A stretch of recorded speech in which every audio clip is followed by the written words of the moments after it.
Hello, hello, moi c'est Lola, l'ado libérée, et aujourd'hui je suis contente de vous retrouver dans mon élément. En effet, on est entouré ici de livres, chez moi, ma grande bibliothèque évidemment, on est tous un peu des enfants de littérature chez moi.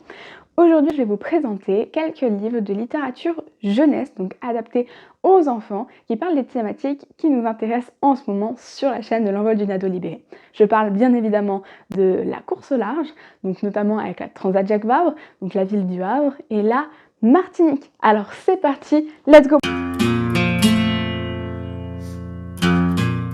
Pour commencer, on va s'intéresser au sujet de la Transat Jacques Vabre et de la course au large, avec la présentation du livre Jeanne et Julia en route pour la Transat. Jeanne et Julia sont deux jeunes qui se sont embarqués sur la dernière Transat Jacques Vabre grâce à l'initiative Cap pour elle. Et il y avait Charlotte Méry et Hubert Poirot-Bourdin, donc l'auteur et l'illustrateur, qui les ont suivis dans leur préparation. Elles ont fait tout un travail de communication qui est juste gigantesque. D'ailleurs, si vous voulez aller voir leur chaîne YouTube d'il y a 2 ans, alors vous allez voir, ça c'est vraiment très enrichissant. Et puis on apprend plein de choses sur la préparation d'une Transat Jacques Vabre. Donc ce livre est vraiment sympathique parce que c'est vraiment adapté aux enfants. Je me souviens très bien, on lisait ça comme histoire le soir avec mes petits frères et sœurs. C'était vraiment très intéressant. Et même pour nous, voilà, c'est très illustré, on s'y reprend très facilement. Il y a aussi tout à la fin un petit lexique, histoire de ne pas être perdu. Franchement, c'est génial. Et puis, franchement, Jeanne et Julia sont très attachantes, et même en livre. Il faut savoir que Charlotte Méry et Hubert Poirot-Bourdin, ils sont un peu spécialistes dans le domaine de livres sur la voile et la course au large. En effet, parce qu'ils avaient écrit un livre qui s'appelle Le Vendée Globe de Mam. C'est pareil, on suivait le Vendée Globe de Mam, donc raconté par son fils. Et c'était aussi excellent. On a lu ça pendant le Vendée Globe, mais bon là on parle de transatlantique, donc c'est Jeanne et Julia en route pour la Transat. Toujours dans le thème de la voile et de la course au large, le format de 25 jours en mer, aux éditions Fleurus, dans la collection Zazimut. Donc c'est 6 petites histoires qui sont sympas à raconter en groupe, c'est pareil, on les lisait ensemble avec mes petits frères et sœurs sur une transatlantique. Ça peut être sympa parce que là on suit justement une transatlantique, donc c'est pas Le Havre Martinique, c'est plutôt Concarneau Guadeloupe, donc ils disent à partir de 10 ans, et franchement c'est super intéressant pour se rapprocher de la littérature havraise pour le jeune public. Vous avez certainement déjà vu la vidéo sur Raconte-nous le monde. Raconte-nous le monde, qui est une association qui permet aux jeunes élèves de quelques établissements havrais d'écrire des livres, des romans d'aventure, comme vous voyez là, ou des albums jeunesse depuis peu, sur la ville du Havre, ou sur d'autres sujets pour les romans d'aventure. Vraiment, c'est quelque chose de très intéressant, puisque c'est quelque chose qui est destiné pour les enfants et qui a été écrit par des enfants. C'est très parlant, c'est très illustré. Par exemple, pour les très jeunes, il y a Linette la mouette.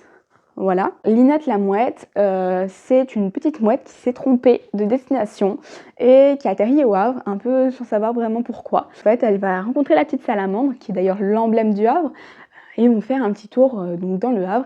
Et donc chaque année, Linette découvre de nouvelles choses, de nouvelles aventures. C'est mon petit frère et ma petite sœur qui étaient ravis de se balader dans le Havre et de reconnaître des lieux qui étaient présents dans le livre. Des fois, ils nous apprenaient même des choses, notamment sur l'église Saint-Joseph ou encore la Catène de Conteneur.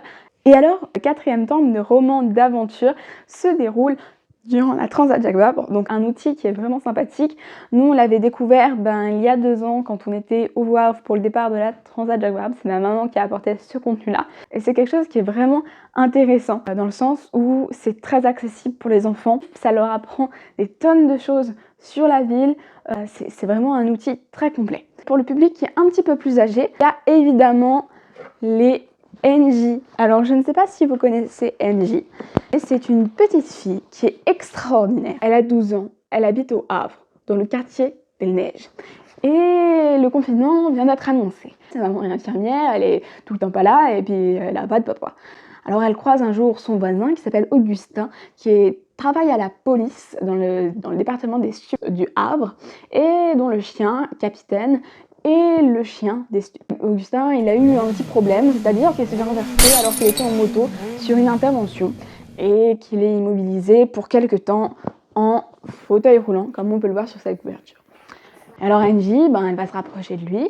Ensemble, ils vont vivre quelques aventures complètement folles dingues, puisque Angie va tomber sur le dossier sur lequel Augustin bûche. Elle s'embarque, elle se prend au jeu. Un vrai roman de policier et d'aventure, une vraie histoire d'amitié. Franchement, c'est quelque chose de génial. C'est du Mario de Muraille et du Loris Muraille. Il nous emmène à la découverte de la ville du Havre par l'intrigue policière.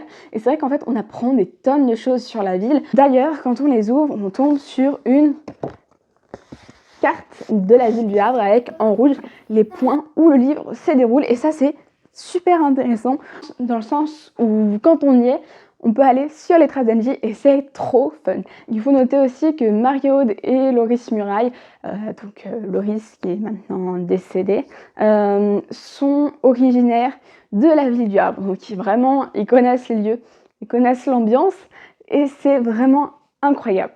Franchement, il faut les lire. Enfin, pour continuer un peu dans la zone normande, je voudrais vous présenter cette petite édition qui s'appelle les Médocs France. Vous connaissez certainement les petits docs ou les docs tout court.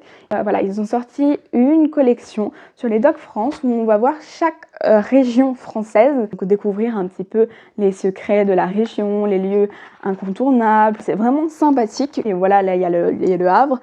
Il y a exactement le même livre sur les dom-toms, donc évidemment avec la Martinique qui est présente dans le livre. Et ça peut franchement être sympathique comme outil. C'est illustré, il y a des photos, il y a plein d'infos. C'est un outil qu'on aime bien à la maison. On a dans toutes les régions où on est déjà allé. Et voilà pour cette vidéo de présentation sur le lien entre la littérature jeunesse et la Transat Jacques Vabre, la ville du Havre. Je voulais juste préciser que tous les livres qui apparaissent dans cette vidéo sont des livres que je connais et que j'ai lus avec ma famille.